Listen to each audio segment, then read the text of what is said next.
జయభీం అక్క మాయావతి గారి నాయకత్వాన్ని బలపరుస్తూ ప్రగతిశీల ఉద్యమం పేరుతో కమ్యూనిజం పార్టీలు కానీ, బీజేపీ పార్టీలు కానీ, కాంగ్రెస్ పార్టీలు కానీ వాళ్ళ సిద్ధాంతాల పేరుతోటి ఈ దేశంలో దోపిడీ కులాలకు చెందిన వీరంతా తమ కుల ప్రయోజనాల, స్వార్థ ప్రయోజనాల కోసం నేర్చుకున్నారనేది వాస్తవం. బహుజనులను అభ్యుదయం పేరుతో, వర్గం పేరుతో, విప్లవ పోరాటంతో ఘోరంగా హైందవ పేరుతో, కమ్యూనిజం పేరుతో, లౌకికం పేరుతో మోసగించారనే వాస్తవాన్ని ఈ బీసీ, ఎస్సీ, ఎస్టీలు గ్రహించాలి. వీళ్ళను కేవలం ఓట్ల కోసమే వాడుకుంటారు అనేది కూడా గ్రహించాలనేది వాస్తవం. కేవలం ఎన్నికల సమయంలో కమ్మలకు, రెడ్లకు ఓట్లేసి, బ్రాహ్మణులకు వేసి, పార్లమెంటు చట్టసభల్లో వాళ్ళని కూర్చోబెట్టి ఈరోజు బడుగు బలహీన వర్గాలు మోసాలకు, దాడులకు, హత్యలకు, మానభంగాలకు,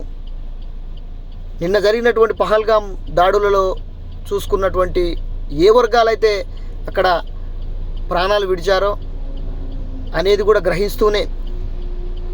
బీసీ, ఎస్సీ, ఎస్టీ, మైనార్టీలు బాధపడడంలో అర్థం లేదనేది, తమ సొంత కాళ్ళపై నిలబడి తమ ఓట్లను తమకే వేసుకునేటటువంటి చైతన్యం రానంత వరకు ఈ వర్గాలలో ఈ అత్యాచారాలు, మరణకాండాలు వాళ్ళ అధికార పీఠం దక్కించుకోవడానికి చేస్తున్నటువంటి అంతర్గత ఆలోచన విధానం, అంతర్గత మరో మూడో వ్యక్తి తెలియకుండా చేస్తున్నటువంటి ఇదొక భయంకరమైనటువంటి దాడులు, భయంకరమైనటువంటి మోసాలు, భయంకరమైనటువంటి అర్థవంతమైనటువంటి వాళ్ళకొక అర్థవంతమైనటువంటి ఆలోచనతోటే ముందుకు తీసుకొస్తారు అనేది ఇది యథార్థమైనటువంటి సంఘటన. కాబట్టి కుల వ్యవస్థతో పీడింపబడుతున్నటువంటి, మత వ్యవస్థతో పీడింపబడుతున్నటువంటి, వర్గ వ్యవస్థతో పీడింపబడుతున్నటువంటి, పార్టీల వ్యవస్థతోటి కూడా పీడింపబడుతున్నటువంటి ఈ బహుజనులను మిగిలిన పార్టీలు, సంఘాలు, మత సంఘాలు, కుల సంఘాలు వాళ్ళను ఓట్లకు వాడుకుంటారు అనేది యథార్థం. కాబట్టి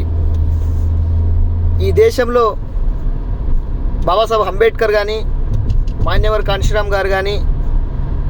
అక్క మాయావతి గారు కానీ చేసినటువంటి త్యాగం దేశ మూలాలను రక్షించుకునేటటువంటి ప్రయత్నమే అని చెప్పేసి, దేశ మూలాలను, దేశ ప్రజలను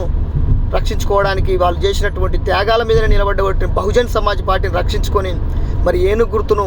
చట్టసభలో తీసుకుపోవడానికి ఆసన్నమైందని చెప్పేసి తెలియజేసుకుంటూనే, మరి ఈరోజు జరుగుతున్నటువంటి నాగర్ కర్నూల్లో బహుజనుల యాత్రలో ఈరోజు వస్తున్నటువంటి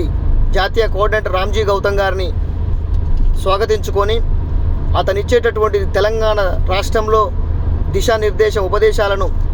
స్వీకరించుకొని మన పార్టీ పునాదులను, మన పార్టీ నిర్మాణాన్ని ఏ విధంగా తీసుకొని మన ప్రజలకు అర్థవంతంగా మన పార్టీని తెలియజేసే విధంగా ముందుకు తీసుకుపోవాలని తెలియజేస్తూ ఈరోజు మనం యాత్రకు నల్గొండ జిల్లా నుంచి వెళ్ళి